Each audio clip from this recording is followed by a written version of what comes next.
Hi, I'm Eric, and welcome to another episode of Small Yard, Big Pool Dreams.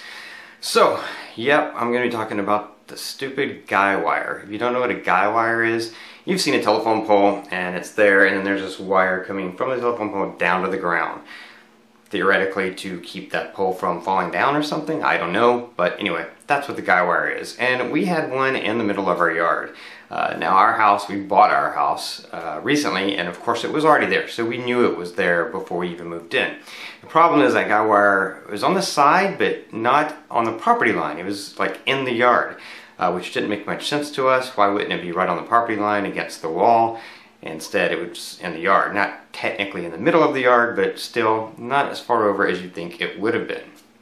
So when we bought the house, we checked with our title insurance company to see if there was an easement to have that there. And the only easements that they identified was one from the power department, but it was along the back of the property, nothing along the side of the property. And we asked them twice, and both times they said no. So once we bought the house and got in here, we knew we wanted to put in a pool. Here's the problem: where that guy wire is, we have to go, around the guy wire. And when you're working with a really tiny yard, every square inch counts, right? So I immediately started working with SoCal Edison to basically challenge their right to have it there. That was a long process, probably about 3 or 4 months of going back and forth.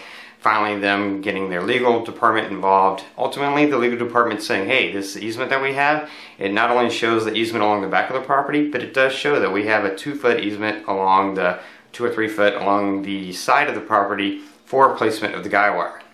So that meant that I couldn't force them to move it, but they would move it if I was willing to pay for it.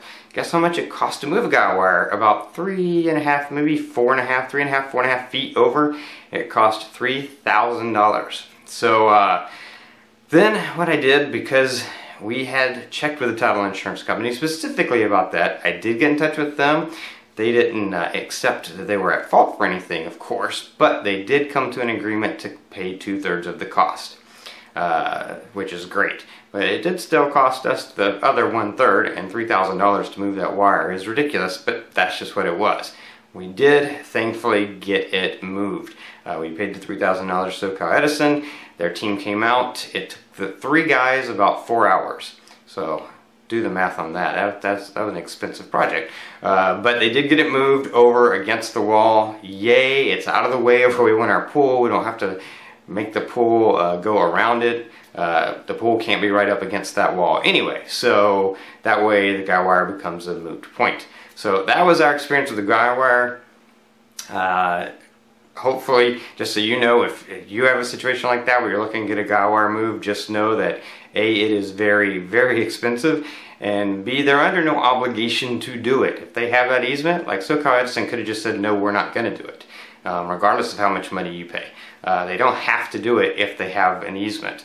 But thankfully they are genuinely willing to do it if there is a good place, qualifying place for them to move it to, and you're willing to pay the price. So the guy wire is out of the way. That means, yay, we can go forward. And that was a big thing for us, because until we got that guy wire thing taken care of, we couldn't really move forward with the pool design, because we wanted it to be out of the way so that the pool didn't have to be built around that. And that took us about, like I said, probably in all, when it's all was said and done, about 6 months, give or take, from the time we started working on getting that moved until we finally got it moved. But yay, victory, we got it moved. We at least only had to pay 1/3 of the cost.